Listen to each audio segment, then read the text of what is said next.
नमस्कार, मैं हूं संजीव त्रिवेदी और मेरे साथ सुकेश रंजन। जब बिहार विभाजित नहीं हुआ था तो जो पटना में होता था उसका असर रांची में होता था, जो रांची में होता था जाहिर है उसका असर पटना में होता था। रांची को अभी भी बिहार की राजनीति में प्रासंगिक बनाए हुए हैं लालू प्रसाद यादव। आज बेल पर सुनवाई थी, सुनवाई फिर टल गई है और ऐसा कहा है उनके वकील ने कि उन्हें विश्वास है कि लालू जी को 9 अक्टूबर को वो बेल दिलवाने में सफल हो जाएंगे। अब देखना है कि लालू जी बिहार की राजनीति में वापस पदार्पण करते हैं या ना। मामला थोड़ा सुकेश टल गया है, लेकिन अब एनडीए खेमे में आ जाइए।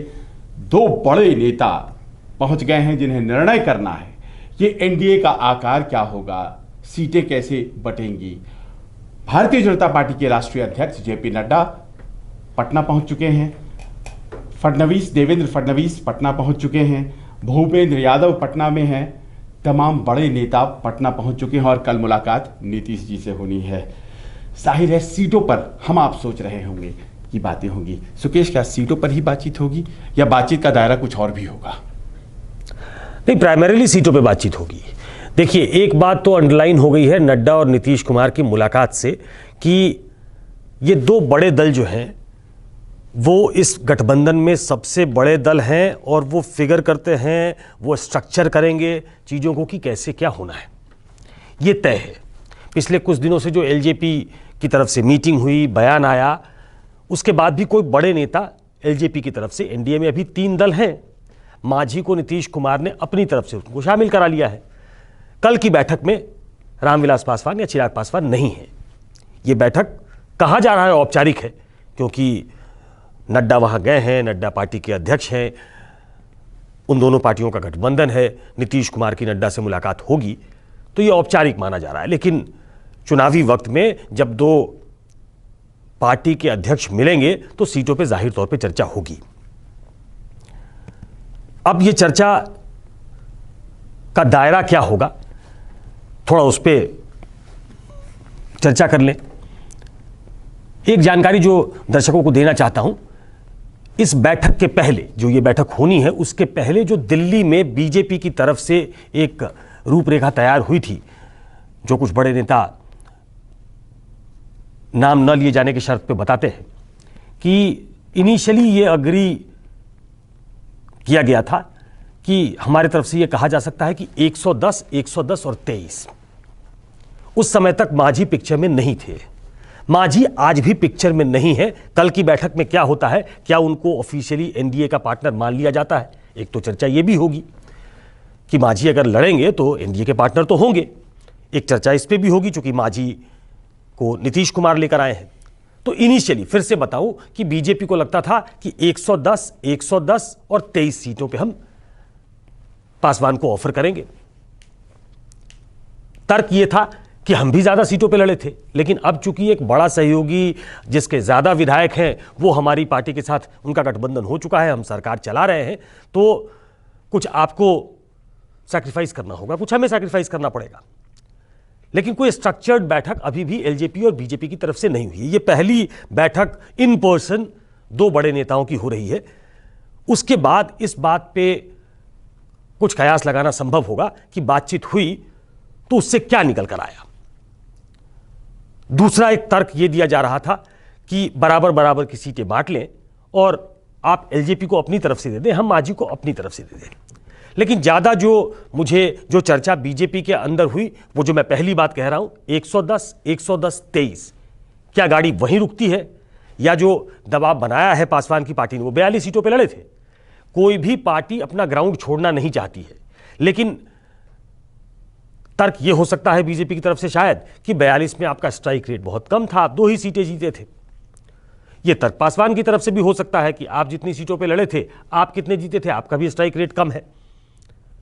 लेकिन आप कितने बार्गेनिंग पावर आपकी कितनी है, आप कितना बार्गेन कर सकते हैं, इस पर सब कुछ डिपेंड करेगा। बीजेपी को यह लगता है कि वो एक ट्रस्टेड अलाई है, हमारे पार्टनर हैं, हमारी सरकार में मंत्री हैं, तो शायद बात बिगड़ेगी नहीं। कल की बात के बाद थोड़ा इसमें और ये ट्रांसपेरेंट हो पाएगा कि आखिर बातचीत क्या हुई नीतीश कुमार और नड्डा में। जी, तो एलजेपी के बारे में बात करेंगे, लेकिन फिलहाल जैसा सुकेश बता रहे हैं, कल की बातचीत उसमें जनता दल यूनाइटेड के नेता और भारतीय जनता पार्टी के नेता रहेंगे। अब देखिए, एक बात तो करीब करीब स्पष्ट होने लग गई है, इस पर अब बहस की जरूरत नहीं है। चाहे दोनों फॉर्मूले जो सुकेश ने बताए उनमें 120 या 120, 110 या 110, यानी कि भारतीय जनता पार्टी और जनता दल यूनाइटेड दोनों बराबर की सीटें आपस में बांटेंगे, ये तो करीब करीब अब तय है। ऐसा नहीं है कि जनता दल यूनाइटेड बड़े भाई की भूमिका में रहेगी जैसे कि पहले हुआ करता था और छोटे भाई की भूमिका में भारतीय जनता पार्टी, ये बिना कहे हुए तय हो गया। अब क्या ये दबाव की जो राजनीति चली गई, लोक जनशक्ति पार्टी ने जो बगावत वाले तेवर दिखाए उसकी वजह से हुआ सुकेश, या फिर क्या हुआ कि ये जो ज्यादा सीट हम लड़ेंगे, आप कम सीट लड़ेंगे, इस सिलसिला को बड़े आसानी से बिना बहस के जेडीयू छोड़ती भी नजर आ रही है? हाँ, ऐसी जानकारी मिल रही है। शायद उसकी वजह ये हो सकती है कि बीजेपी का जो इंटरनल असेसमेंट है, ये जो मैंने आपको बताया 110, 110 और 23, ये चर्चा पुरानी है। ये खबर हम अभी बता रहे हैं, लेकिन ये चर्चा पुरानी है जिस समय एलजेपी ने अपना रुख वैसा दिखाना शुरू नहीं किया था। शायद उसके पीछे लॉजिक ये है, वजह ये है कि बीजेपी का अपना इंटरनल असेसमेंट ये बताता है कि नीतीश कुमार बहुत स्ट्रांग विकेट पे नहीं है। नीतीश कुमार के ग्राफ में भी गिरावट आई है। 15 साल की एंटी इनकम्बेंसी है। पहले नीतीश कुमार और लालू यादव का गठबंधन एक बड़ा मारक गठबंधन था, एक बड़ा पेनेट्रेटिव गठबंधन था, एक पूरा ऐसा कुनबा था जिसमें सारे पिछड़े उनके साथ चले गए थे, ऐसा उनका दावा था और जो वोटों में रिफ्लेक्ट भी कर रहा था। अब वैसी बात नहीं है। लालू यादव अपने वोट के साथ अब बाहर है और 15 साल, जो मैं बार बार कहता हूं, 15 साल एक बड़ा वक्त होता है। उसमें बहुत सारी एक्सपेक्टेशंस जो पूरी नहीं हो पाती वो प्ले में आता है। कोरोना का काल है, बाढ़ वहां पहले से है, बेरोजगारी एक बड़ा मुद्दा बन रहा है। तो इन चीज़ों को देखते हुए मुझे लगता है कि बीजेपी का अपना असेसमेंट ये है कि हम नीतीश कुमार को इस चीज़ के लिए राजी कर सकते हैं और नीतीश कुमार भी अपने काडर को शायद ये समझा पाने में कामयाब हो जाए कि हम पिछली बार 100 से 101 सीटों पर लड़े थे, हमारी टैली बढ़ी है।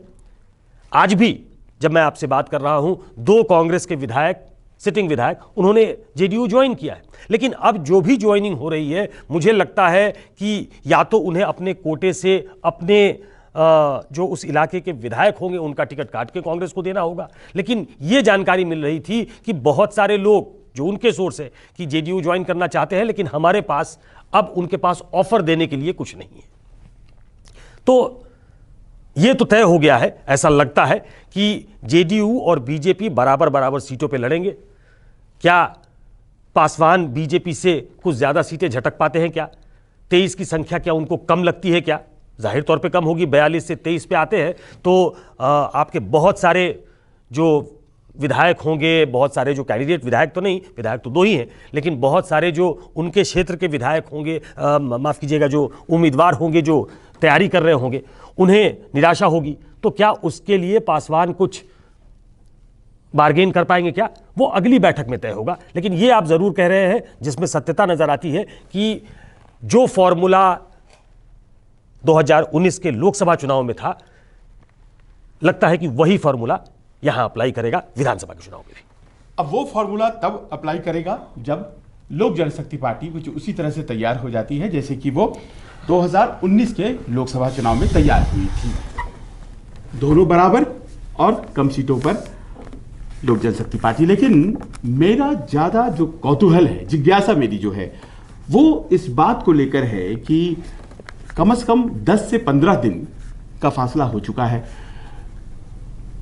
भारतीय जनता पार्टी की कोई प्रतिक्रिया अभी तक जीतन राम मांझी की एनडीए में एंट्री पर क्यों नहीं आई है? सवाल यह है कि आज नीतीश कुमार जब उन्हें लेकर एनडीए में आ गए हैं तो खुद एक मंच पर बैठकर उनका स्वागत क्यों नहीं कर पाए हैं? ऐसा क्यों है सुकेश कि जीतन राम मांझी को, वो पूर्व मुख्यमंत्री है, पहचान है उनकी, लेकिन ये बैकडोर एंट्री जैसा लग रहा है मुझे। ये क्यों ऐसा है?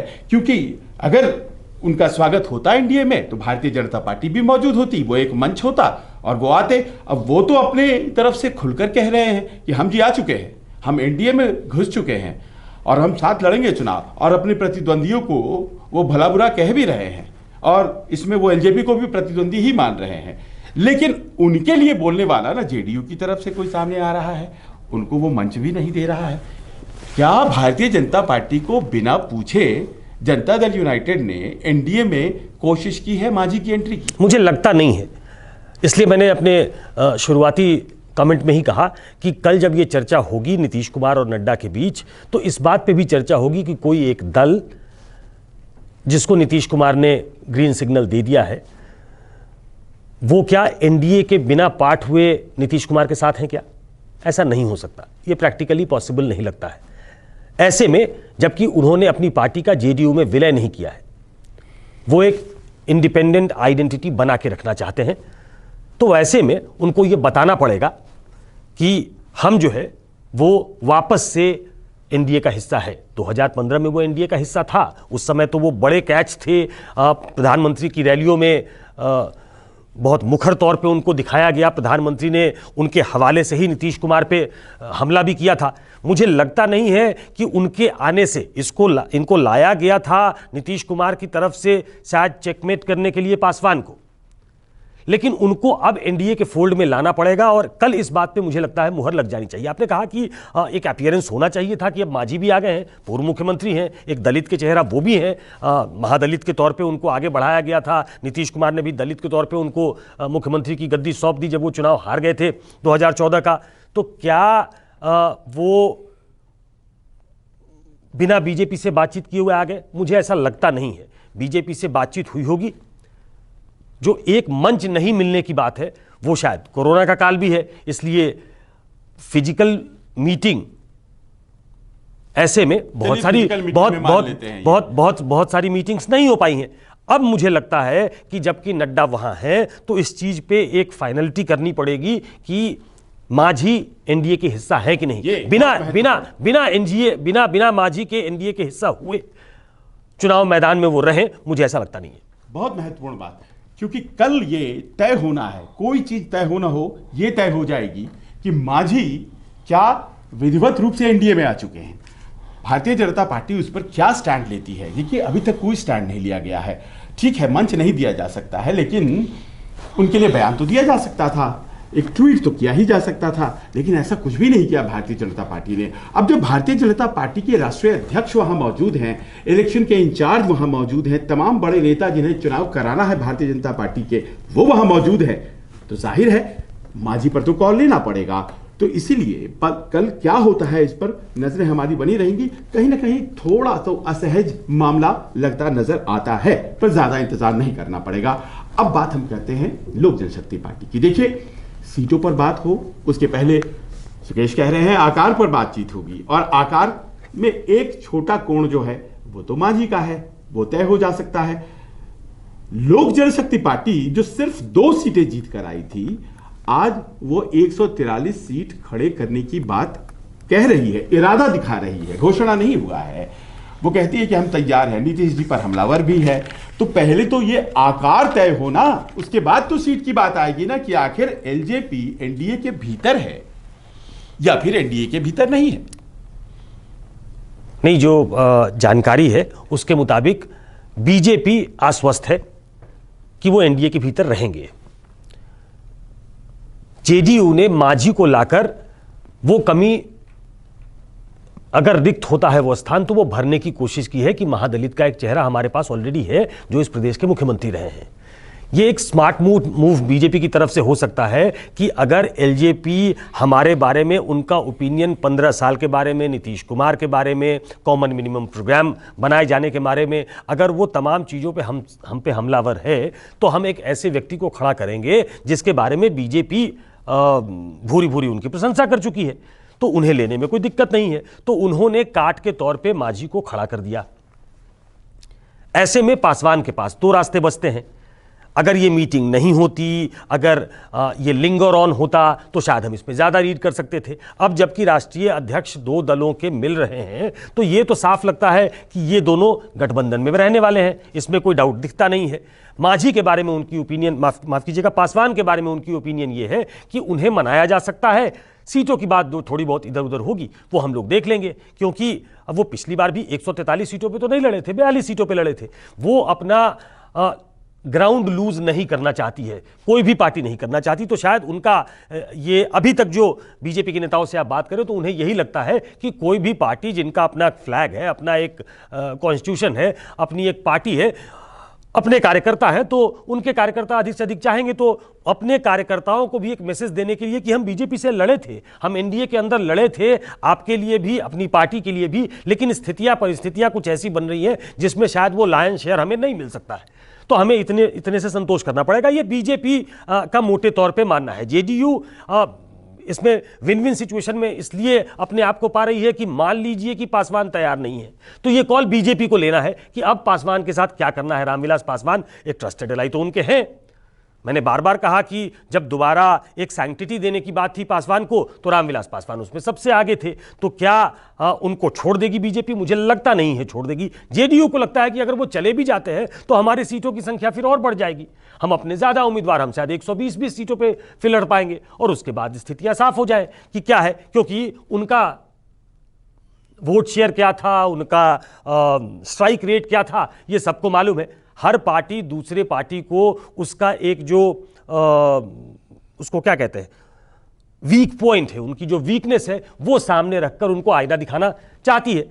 तो जेडीयू इस फिराक में है कि हम ये तमाम चीजें शायद नड्डा के सामने रखें कि भाई ये परिस्थितियां हैं, आप तय कर लीजिए क्या है, क्योंकि आपका गठबंधन जेडीयू से तो है ही, लेकिन आपका गठबंधन एलजेपी से है और आप एलजेपी के साथ पिछले चुनाव में भी साथ मिलकर लड़े हैं। तो शायद वो ओनस वो बीजेपी पे डालना चाहेंगे। तो ओनस बीजेपी पे है और बीजेपी के लोग कॉन्फिडेंट हैं कि पासवान उनके फोल्ड में रहेंगे। देखिए, बिहार में बड़ा इंटरेस्टिंग बात यह है, और सुकेश इस पर फोकस भी कर रहे हैं, कि हर दल का जो प्रदर्शन रहा है पीछे, उसका एक श्वेत पक्ष है और एक श्याम पक्ष है। कोई दल लोकसभा में बढ़िया कर गया है और कहता है कि देखिए साहब, हमने तो लोकसभा में इतनी सीटें जीती थी तो उस हिसाब से हमारी इतनी बनती है। तो दूसरा दल कहता है कि साहब ऐसा है कि आपने लोकसभा में भले ही अच्छा किया, हमने विधानसभा में बहुत बढ़िया किया था और उस हिसाब से हमारी तो इतनी बनती है। अब ये लॉजिक कौन सा बाय किया जाएगा, सीट में कैसे वो तब्दील होगा देखना पड़ेगा। लेकिन कल की जो बात है उसमें नड्डा जी की मुलाकात नीतीश जी होती है, ये बात तो है ही, लेकिन साथ ही साथ उनकी अपनी जो कोर कमेटी है उसकी भी बैठक होनी है, बीजेपी कोर कमेटी की, इलेक्शन कोऑर्डिनेशन कमेटी की भी बैठक होनी है और फीडबैक जो है उन्हें मिलने वाला है। और उसके बाद वो आत्मनिर्भर बिहार एक कैंपेन को भी फ्लैग ऑफ करेंगे। जेपी नड्डा कल वापस दिल्ली चले आएंगे। अब ऐसे में सुकेश, ये जानना आखिर में जरूरी है कि क्या आकार तय होता, हम अगर देखते हैं सीटों पर कमोबेश बिहार के एनडीए समर्थकों को पता कर लग जाएगा कि कितनी सीटों पर कौन सा दल लड़ने जा रहा है। क्या ये एक स्पष्ट तस्वीर आने जा रही है कल? नहीं, दर्शकों को मैं ये बता दूं कि कल कोई स्पष्ट तस्वीर आपके सामने नहीं आने वाली है, क्योंकि तीनों दल मैच्योर दल हैं।